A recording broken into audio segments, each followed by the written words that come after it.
Hello, dear children. Previously, we were left with the further part of the lesson, Glimpses of the Past. Now, we will try to continue it. Coming to Raja Ram Mohan Roy. He is also called as Ram Mohan Roy. Raja Ram Mohan Roy was a well-educated man from Bengal. He was one of the first to realize that there was something wrong with our country. He was having one of the belief that Indians must not consider themselves inferior or look down upon themselves. He believed that our ancient culture was great and the people were destined for great achievements. According to him, the first step was to change the society by abandoning the prevailing superstitions. It was the root cause of all the problems. Once, while having a once while having a conversation with his wife, he told her, cows are of different colors, but the color of their milk is the same.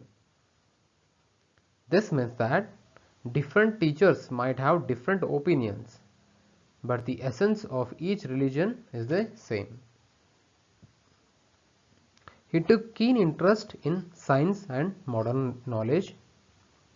According to him, knowledge should be practical and scientific. He even published newspapers, which the Britishers stepped out of suspicious in 1823. He was inquisitive to know what made the Britishers so powerful. So he crossed the seas and travelled to England. There he is known to tell Britishers that we as a nation accept their rule. He added that they must accept Indians as subjects and not forget their responsibility and duty towards their subjects. Rajaram Mohan Roy is known for his efforts to abolish the practice of sati and child marriage. I think you are clear with this concept, Rajaram Mohan Roy. Now we shall move toward the oppression. Oppression in the sense it's a prolonged, cruel or unjust treatment or exercise of authority. Prosper means succeed in material terms, means be financially very successful. Okay, fine. Oppression from 1765 to 1835. So it's all about the Lord William Bentinck. But the British continued to oppress Indians. In 1818, they had passed Regulation Will. Under it, an Indian could be jailed without trial in a court.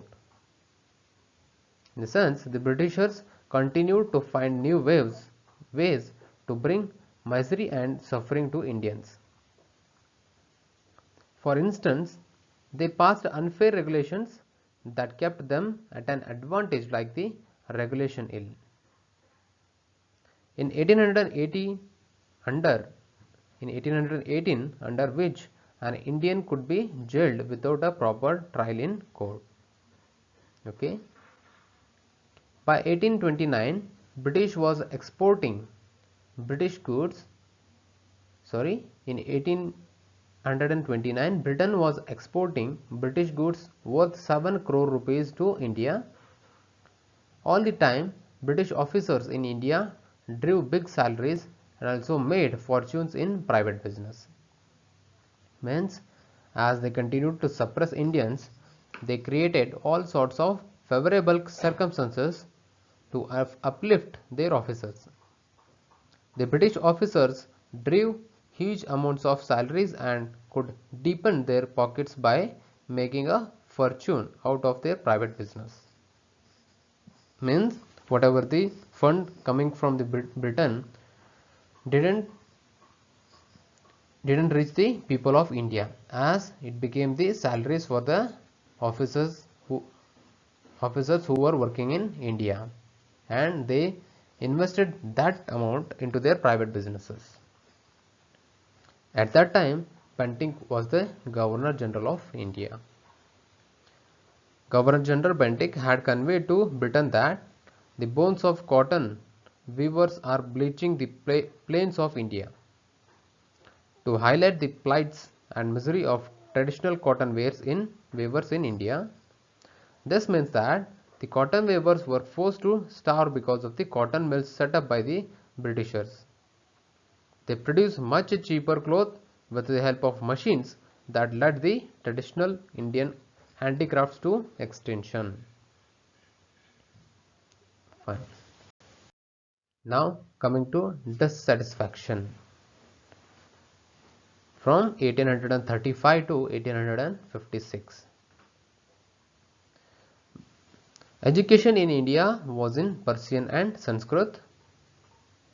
During 1835 to 1856, Thomas Macaulay suggested some change in Indian education. Okay, what happened here? Back then, all the teachings were in the form of Persian and Sanskrit. So, in 1835, a British officer named Macaulay suggested that they must translate all of it in English so that the education is delivered in their language. They taught Indians their language. By 1856, the British had conquered the whole of India. They cared a lot about the needs of Indians. In the sense, they did so to produce clerks to get their unimportant clerical tasks and administrative duties like answering the phone, typing documents, filing and liaising with clients done. In the process of doing so, they manufactured a whole new generation of masterminds who wanted to uplift their brothers too by educating them. They wanted to strengthen their financial prospects that could lead to a promising future. But they needed to convey this to the British Parliament. Britishers, on the other hand, couldn't care less about the needs of the Indian people. Okay. So by this time, Indian people had become more worried. Their kings were now being treated as puppets. Puppets in the sense, a doll. They had lost their old jobs and land. Britishers were forcing some of them to change their religion. Indians were tired of talking and wanted to do something. By 1856, the Britishers had conquered all parts of India. So next coming to the sparks, 1855 to 1857. Some Indian soldiers in East India Company were ill pleased with the attitude of East India Company. In the sense, the ever increasing taxes levied on the peasants means farmers, continued to pressurize them and worsen their financial situation. The Santals in Bengal became disheartened and hopeless after they lost their land to the Britishers under the new land rules. In 1855, they launched a rebellion and massacred Europeans and all those who supported them. The people working under the East India Company were highly dissatisfied too. The fact that they gave Englishmen good pay, mansions and other help while they gave Indians only inadequate pay and slow promotions further agitated Indians. Means the Indians were very angry at this process. They felt bad that the Britishers urged them to move out of their land to cross the sea and work for them, which was even against their religion. They were motivated to drive the Britishers out. An Indian soldier serving under British or European orders named Mangal Pandey even attacked the regiments but was later executed. Around thousands of other sepoys like Mangal Pandey took violent action against the British but were only robbed of their uniform in turn to make the sepoys feel humiliated. A soldier named Mangal Pandey attacked the adjutant of his regiment and executed. Okay. Some of the Englishmen even began to understand how Indians thought, how their mind works and their customs. They told Brahmin soldiers that the bullet they were supposed to bite is covered with grease made of cow and pig fat. Next, chapatis were being sent to each home in every village, conveying that their services could be required to fight the Englishmen. People agreed. Lotus flowers were circulated among the Indian soldiers. The nation stood against them with the support of masses in the form of shelter and other help to the patriots. Okay. Now coming to revolt. The urge to free the nation of the Britishers continued to grow. In 1857, a violent revolt was broken in Meerut. The rebellion spread wider. Many landlords lost their lands because of the British policies. The city of Meerut also experienced a violent outbreak. The sepoys marched and moved to Delhi to support their emperors like Bahadur Shah. The revolt continued to spread and grow. They even got the support of the landlords that had also lost their land due to the new land rules. People were angry and wanted to fight the Britishers.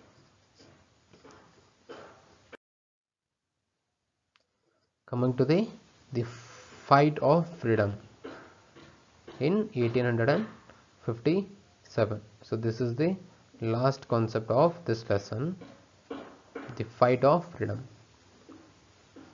Many rulers like Begum Hazrat Mahal of Lucknow were bitter. In the sense, many former rulers were bitter too because the Englishmen had taken control of their kingdoms. Leaders like Maulvi Ahmadullah of Faridabad motivated people to free the country of all the Englishmen. People of Bareilly, Kanpur and Allahabad rose forward too. Former rulers like Begum Hazrat Mahal of Lucknow joined them because her kingdom had been taken by the British, thereby strengthening their power. Later, the patriots pounced upon the Britishers and fought pitched battles all over North India. In the sense, entire North India came together in large number of fights, a pitched battle against the Britishers.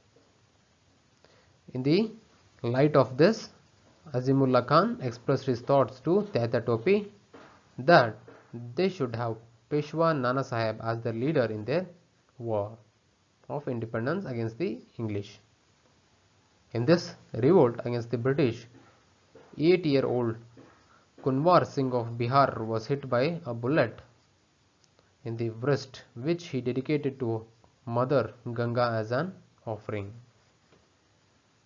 So this is all about the lesson we have studied. Hope you have understood the lesson, the glimpse of the past. Now we shall wind up the class here itself. Thank you.